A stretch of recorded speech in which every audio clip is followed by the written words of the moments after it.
ارشاد فرمایا ہے کہ جب نوح علیہ السلام کی وفات کا وقت قریب آیا تو انہوں نے اپنے بیٹے کو فرمایا میں تجھ کو وصیت کرتا ہوں، دو چیزوں کا حکم دیتا ہوں اور دو چیزوں سے روکتا ہوں۔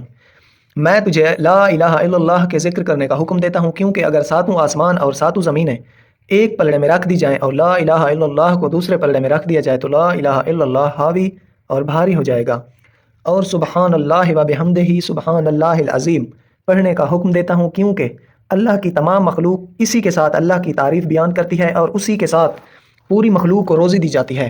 اور میں تجھ کو دو چیزوں سے روکتا ہوں، ایک شرک اور دوسرا تکبر سے۔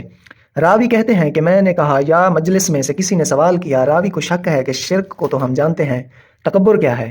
کیا یہ بھی تکبر ہے کہ ہم میں سے کسی کا عمدہ جوتا ہو؟ فرمایا نہیں۔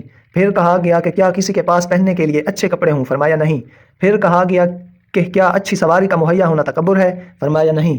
پھر کہا گیا کہ کیا یہ تکبر ہے کہ اس کے پاس بیٹھنے والے ساتھی ہوں؟ فرمایا نہیں۔ راوی کہتے ہیں کہ میں نے کہا یا کہا گیا اے اللہ کے رسول پھر تکبر کیا ہے؟ جواب میں آپ صلی اللہ علیہ وآلہ وسلم نے فرمایا کہ تکبر یہ ہے کہ حق بات کا انکار کیا جائے اور لوگوں کو حقیر سمجھا جائے۔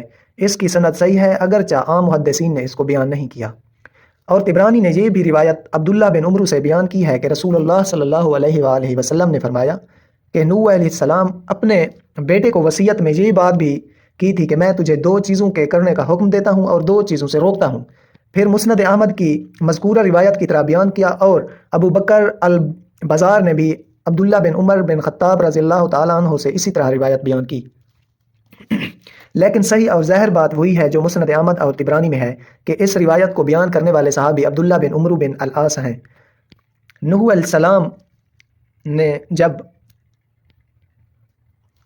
السلام کی عمر مبارک کے بارے میں بات کرتے چلیں، جب آپ کشتی میں سوار ہوئے تو اس وقت ان کی عمر 600 سال تھی، اور اسی طرح کی روایت ابن عباس سے بھی پہلے بیان کر چکے ہیں۔ حضرت ابن عباس رضی اللہ تعالیٰ عنہ نے مزید بیان کیا کہ وہ طوفان کے بعد 350 سال تک زندہ رہے، لیکن یہ بات صحیح معلوم نہیں ہوتی۔ اگر اس روایت اور قرآن کے بیان میں مطابقت نہ ہو سکے تو مذکورہ روایت کی بات لازمی طور پر غلط ہوگی۔ قرآن مجید کے الفاظ کے سیاق سے پتہ چلتا ہے کہ نوح علیہ السلام نبی بننے کے اور طوفان آنے سے پہلے تک اپنی قوم میں 950 سال تک ٹھہرے، پس طوفان کے آنے کے بعد کتنی مدت زندہ رہے اس کا علم تو اللہ کو ہے۔ ابن جریر اور الزارکی نے عبد الرحمن بن ثابت اور دیگر تابعین وغیرہ سے مرسلاً روایت کی ہے کہ نوح علیہ السلام کی قبر مسجد حرام میں ہے۔